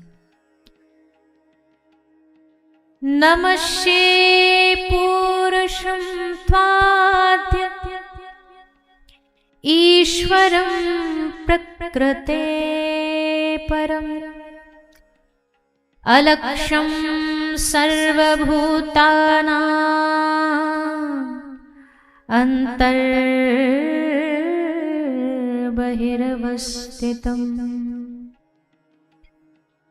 मायाजवनिकाच्छन्नम् अज्ञाधोक्षजमव्ययम्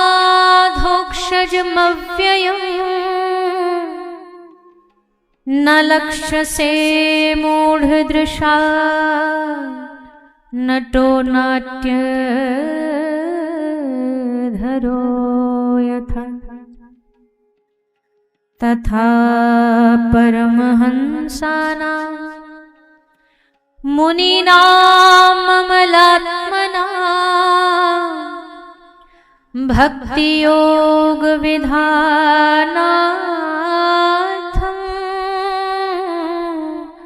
कथं पश्येमहि स्त्रियः। कृष्णाय वासुदेवाय देवकी नंदनाय च नंदगोपकुमाराय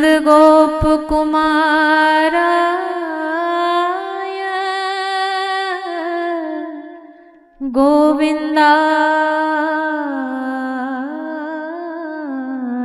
नमो नमः। विपदः सन्तु न शाश्वत तत्र तत्र जगद्गुरो भवतो दर्शनं यस्या पुनर्भवदर्शनम्।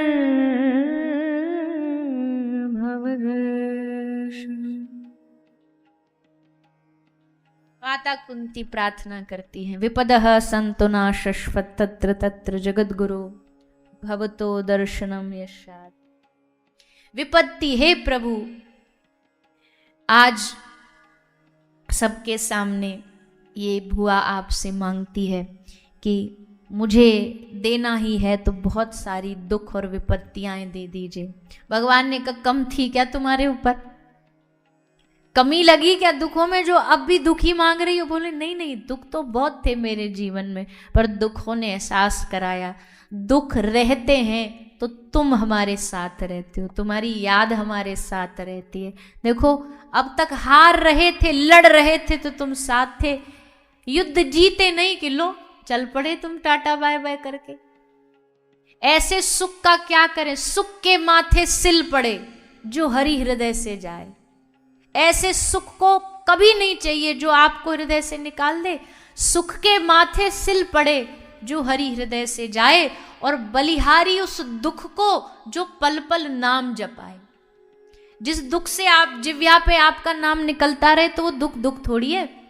इसलिए प्रभु आवरण दुख का लग रहा है कि मैंने दुख मांगा है, पर असल में इस दुख के पीछे मैंने आपकी याद मांगी है, सुख मांगा है। ये बात समझने में पूरा जीवन निकल जाएगा कि भैया दुख भी सुख होता है, दुख ही असली सुख होता है। क्यों? भगवान की याद दिलाता। अभी अगर कोई जीवन में बड़े सारे वैभव हैं, बड़े, तो आदमी अभिमान में अंधा हो जाता है, भूल जाता है कि मैं मनुष्य हूं, बात करने का लहजा बदल जाता है। भगवान, अरे काहे का भगवान, कौन सा भगवान? और जैसे जीवन में कष्ट आया, जैसे जीवन में दुख आया, हे नाथ बचा लो, हे प्रभु मुझे मेरी रक्षा करो।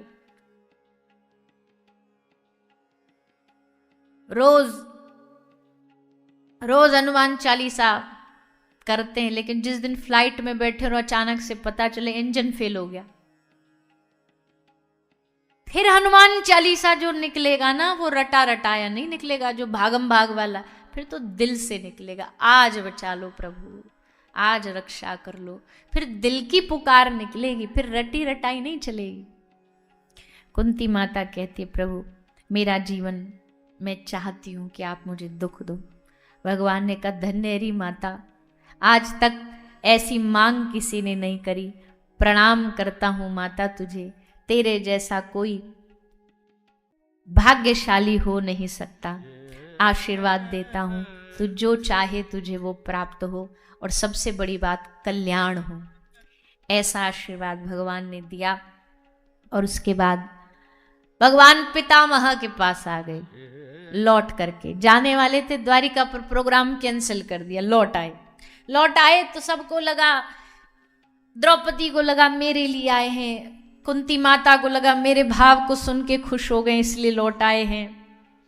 लेकिन भगवान आए एक वादा निभाने, जो भगवान ने पितामह को किया था कि जब उनका अंतिम समय आएगा तो हम दर्शन देने तुम्हें अवश्य आएंगे।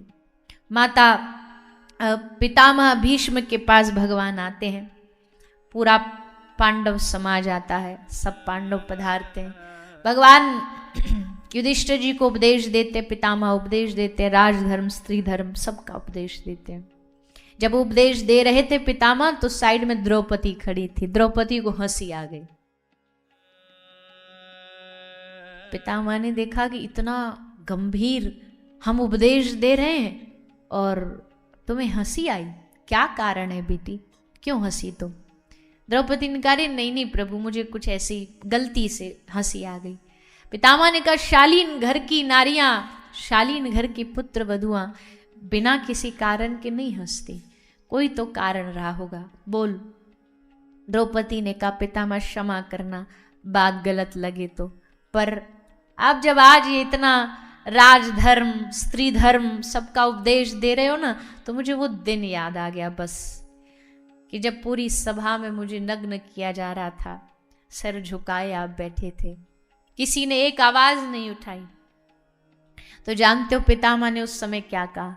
पितामह ने कहा कि पुत्री, मेरी बुद्धि उस समय काम नहीं की। क्यों जानती है? क्योंकि उस समय में दुर्योधन का अन्न खाता था, और दुर्योधन के अन्न में पाप था। अन्न में बहुत ताकत होती है बुद्धि को भ्रष्ट करने की, सबसे ज्यादा ताकत होती है अन्न में, बुद्धि का नाश करने की। मैं पाप में अन्न खाता था, इसलिए मेरी बुद्धि भी उस समय सत्कर्म न कर पाई, सत्कार्य न कर पाई, इसलिए मुझे क्षमा कर देना। आज पूरी इस लोगों के सामने पितामह तुमसे क्षमा मांगता है। द्रौपदी ने कहा, नाना पितामह, आप हमारे पूजनीय हैं, बस वो समय याद आ गया। तो आज पितामह के जाने का समय था। पितामह इच्छा से अपना शरीर त्याग रहे हैं। कहा, प्रभु जाते जाते हर माँ बाप चाहता है जाने से पहले अपना बेटा बेटी का हाथ पीले कर जाएं। मैं भी चाहता हूँ मेरी बेटी का ब्याह हो जाए जाने से पहले, तो आपसे बढ़िया दूल्हा कौन ही मिलेगा उसको, इसलिए आप मेरी बेटी से ब्याह कर लो। सबरे देख रहे हैं टेढ़े टेढ़े पितामह को, ये कौन सी घटना है भैया जो हमको ना पता। ये बाल ब्रह्मचारी आदमी हम सबको धोखा दे रहा था, इसकी बेटी भी है। कौन बेटी, किससे ब्याह करना है? तो पितामह ने कहा, इति मति रूप कल्पिता वितृष्णा भगवती शाश्वत पुंगवे विभुम्नि। हे प्रभु, मेरी मति मेरी बुद्धि ही मेरी बेटी है, जो अब तक कंवारी है, उसका कहीं ब्याह नहीं हुआ। पितामह की बुद्धि कंवारी है, क्योंकि उनकी बुद्धि भगवान के अलावा कहीं लगी नहीं। हमारी बुद्धि का तो न जाने कितनी बार कितनी जगह ब्याह हो चुका है, धन से भी ब्याही है, परिवार से भी ब्याही, सब जगह लगी हुई है, इसलिए हमारी बुद्धि कवारी नहीं है। इसका परिणय सूत्र तो कब का बन गया है, पर पितामह भीष्म जैसा महापुरुष कहता है कि मेरी बुद्धि अब तक कवारी है, आप इसे स्वीकार कर लो, आप इससे ब्याह कर लो। ठाकुर जी ने कहा जरा भैया देख लो, सोच समझ लो, अपना बेटी के लिए वर चुन रहे हो, देखभाल कर लो पहले। पितामह भीष्म ने कहा तो युद्ध में मैंने किया ही क्या था, पूरे युद्ध में मैंने यही तो किया था। सबको लग रहा था कि युद्ध लड़ रहा है, पर असल में मैं युद्ध नहीं लड़ रहा था, मैं तो दुर्योधन के खेमे में पक्ष में खड़ा होके बस आप ही को देख रहा था। लोग भले ही मुझे इतिहास में याद रखेंगे कि पितामह ने अधर्म को चुना, पर वो मेरे भक्त की प्रतिज्ञा नहीं टूटनी चाहिए, यही मेरे भक्त की प्रतिज्ञा नहीं टूटनी चाहिए, यही मेरी सबसे बड़ी प्रतिज्ञा है। पितामह की प्रतिज्ञा न टूटे, मेरी प्रतिज्ञा न टूटे, इसलिए आपने अपनी तोड़ दी। उसी दिन निर्णय कर लिया था कि दामाद तो इसी को बनाऊंगा, छोरी तो इसी को ब्याहूंगा। इसलिए लो, आज से ये मति आपकी, ये बुद्धि आपकी, ये मन आपका। और पितामह, भैया दुनिया मरती है जब सर पे काल होता है, दुनिया मरती है जब सर पे माया होती है, लेकिन भक्त जब जाता है तो क्या मांगता भगवान से?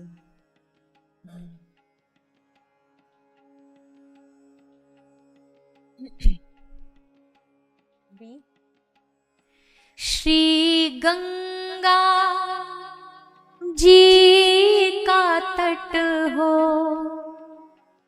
यमुना का वंशीवट हो, श्री गंगा जी का तट हो, यमुना का वंशीवट हो। श्री गंगा जी का तट हो, यमुना का वंशीवट हो। श्री गंगा जी का तट हो, यमुना का वंशीवट हो। मेरे मुख में तुलसी दल हो, जब प्राण तन से निकले। मेरे मुख में तुलसी दल हो, जब प्राण तन से निकले। इतना तो करना स्वामी, जब प्राण तन से निकले। इतना तो करना स्वामी, जब प्राण तन से निकले। गोविंद नाम लेकर तब प्राण तन से निकले। गोविंद नाम लेकर तब प्राण तन से निकले। आप सामने खड़े हो, कैसे खड़े हो? पीतांबरी कसी हो, मुखड़े पर एक हंसी हो। पीतांबरी कसी हो, मुखड़े पे एक हंसी हो। आप सामने खड़े हो, कैसे खड़े हो? पीतांबर धारण करके खड़े हो, आपके चेहरे पर एक सुंदर मुस्कुराहट हो, और उस मुस्कुराहट के साथ मैं आपका दर्शन करते करते अपने प्राणों को त्यागूं, ऐसी मुझ पर कृपा करो। अंत समय भैया बड़ा गंभीर होता है। सुना है अंत समय में व्यक्ति काल उसे अपनी ओर खींचता है, रोता है, चीखता है, जिसकी आवाज को कोई सुन नहीं पाता। उस समय क्यों नहीं है, वो सीधा भगवत मिलन है। इसलिए पितामह आज भगवान को देखते देखते, दर्शन करते करते अपने प्राणों का त्याग करते हैं। भगवान द्वारिका आते हैं, द्वारिका से गोलोक चले गए। उनके जाने की सूचना सुन के मानो पांडवों के प्राण निकल गए। राजा परीक्षित को गद्दी सौंप करके प्रयाण पे चले गए, स्वर्गारोहण किया, सशरीर धर्मराज भगवत धाम गए। कलयुग आ गया। कलयुग के आते ही पूरा रूप बदल गया इस धरती का। कलयुग ने आते ही गाय को मारना शुरू किया। राजा परीक्षित ने तलवार निकाल के गोमाता की रक्षा के लिए आगे आए और कलयुग को रहने के लिए 4 स्थान दिए। 5वां स्थान स्वर्ण में दिया और उसी का फायदा उठा के कलयुग राजा परीक्षित के स्वर्ण मुकुट में बैठ गया, जो जरासंध का था, अधर्म का था। इसलिए उस मुकुट में कलयुग ने बैठ के प्रवेश करके राजा परीक्षित का पूरी बुद्धि को भ्रमित कर दिया। शमीक ऋषि, एक ऋषि के गले में जाकर के राजा ने, भूख प्यास लगी थी, संत अपने ध्यान में बैठे थे, पर सर पे अभिमान कलयुग बैठा था।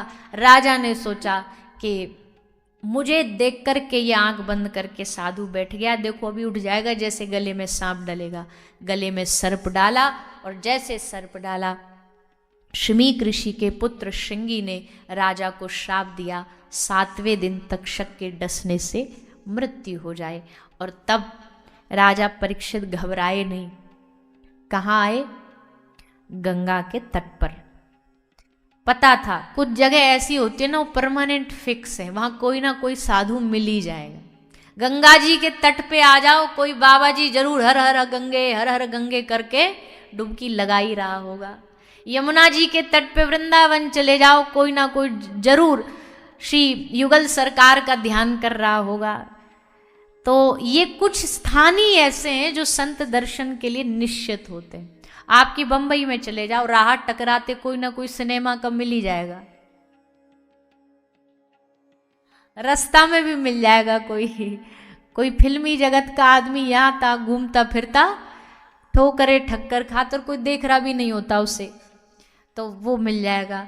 वैसे ही धाम है, धाम में कोई मिले न मिले, पर धाम में भगवान के जन साधु मिल जाते हैं, साधुओं का दर्शन हो जाता है। तो कहाँ जाएं? राजा परीक्षित ने पूछा, समाधान तो एक साधु ही देगा, चलो गंगा के तट पर शुक्रताल में जाकर के वृक्ष के नीचे बैठ गए। और तब तत्राभवद भगवान व्यासपुत्रो, सुखदेव जी ने आकर के राजा परीक्षित को कथा सुनाना आरंभ किया। इसी गंगा के तट पे माँ गंगा की गोद में बैठ कर के ये कथा सुनाई गई। हम सबका परम सौभाग्य है कि उसी कथा को हम सब माँ गंगा की गोद में ही बैठ कर के श्रवण पान कर रहे हैं। ये अवसर माँ गंगा ने हम पर कृपा करके दिया है अपने मन को निर्मल करने का, तो उस अवसर का हम सब खूब लाभ लेते हुए, आनंद लेते हुए, इस कथा का रसपान करते हुए अपने जीवन का कल्याण करेंगे। कथा सुने प्रभात के सत्र में, उसके बाद जो पूरा दिन है अपना दर्शन करिए, खूब आनंद लीजिए इस भूमि का, साधु संतों महंतों का, जहाँ भी जैसा भी दर्शन प्राप्त हो जाए। कहीं ना कहीं कोई गंगा के तट पे आंख बंद करे बैठा उस ध्यान में लीन होगा, और उस समय जिस साधु के हृदय में ठाकुर जी दिख रहे हैं और उस समय आंख खोल के अगर वो आपको देख ले, तो समझ लो कल्याण तो 100% निश्चित है। ऐसे संत महापुरुषों का सानिध्य करते हुए, सत्संग का आनंद लेते हुए इस कथा रस का पान करेंगे। आगे सुखदेव जी के द्वारा सुनाए गए प्रसंग को हम आगे की सत्र में श्रवण करेंगे। आज विश्राम की ओर बढ़े उससे पहले आइए सभी थोड़ी देर हरि नाम संकीर्तन करते हुए, भाव और श्रद्धा से सभी गाते हुए नाम संकीर्तन करेंगे और उसके बाद फिर कथा को विश्राम की ओर बढ़ाएंगे। सभी आनंद से गाएंगे। हरे कृष्णा हरे कृष्णा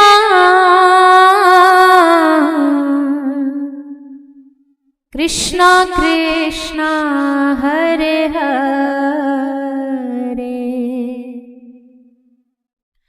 हरे रामा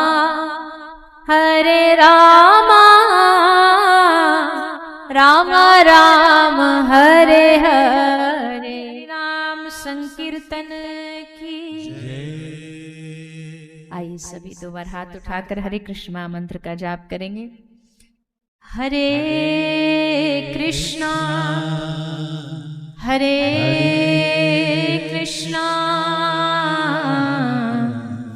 कृष्णा कृष्णा हरे हरे हरे राम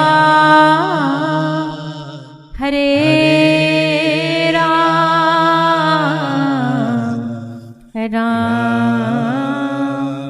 राम हरे हरे कृष्णा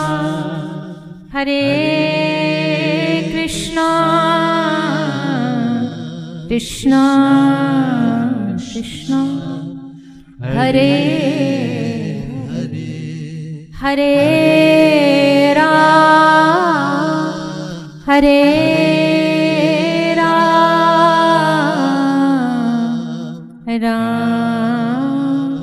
राम हरे